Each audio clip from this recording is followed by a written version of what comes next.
thorough scheming in efforts to determine who becomes president in 2022. Now, for a man deep in the middle of BBI agenda, PS Kibicho's involvement is not going down well with key political players who now want him stripped of any involvement in the BBI process. KTN senior reporter Jeff Kirui has more on Kibicho's tenure since he is transferred to the Interior Ministry in November 2015. Karanja Kibicho has risen to become a key figure in President Uhuru Kenyatta's administration, arguably the most influential civil servant in the Jubilee regime.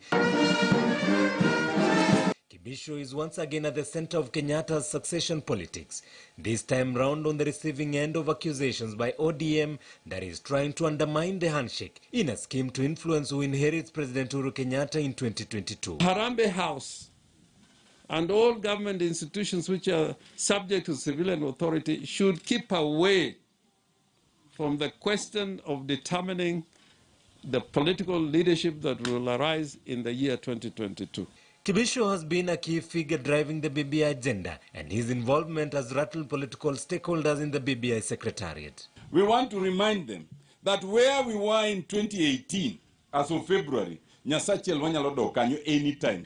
The extent that any person can see a bureaucrat venturing out to show political clause, it shows that there is some latitude that he enjoys and liberties that have been sanctioned by the powers that be. Kibicho is not new to controversy. In 2019, he was on the receiving end of allegations of frustrating Deputy President William Ruto. In April of the same year, when the DP visited Nyeri for Sunday service at AIPCA Church, county security officers and the county commissioner who would ordinarily receive him were missing. It is indeed an act of treason, Honorable Speaker, to be jeopardizing the security of the principal assistant to the president. It did not end there. Allegations of plotting against the DP during a meeting at Lamada Hotel in Nairobi emerged. 3 cabinet secretaries presented themselves at the DCI over the same. Iyo maneno mulipanga Lamada, mulipanga na munajua mulisema nini, na tuko na clips, tutapambana na nyinyi. Wewe Kibicho, kama kazi yako ni kuchukua pesa ya serikali na kugawanya wana Kenya. We have some brains better than what we are hearing. And it's unfortunate that our country can occupy space of media. A day later, Kibicho was purported to have convened the meeting reported to the DCI, but on a different agenda. He was reportedly there to report his boss, the deputy president, over what he termed as harassment. The Minister for Water. For a man who is ever smiling, Karanja Kibicho has been at the epicenter of allegations of political agony from a section of politicians. Among them, former Nairobi Governor Mike Mbuvi Sonko.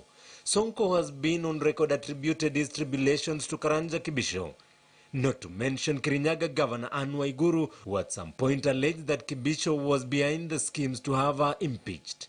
Kibicho, who started off as the principal secretary at the Ministry of Foreign Affairs, was moved in November 2015 to the Ministry of Interior in the same capacity.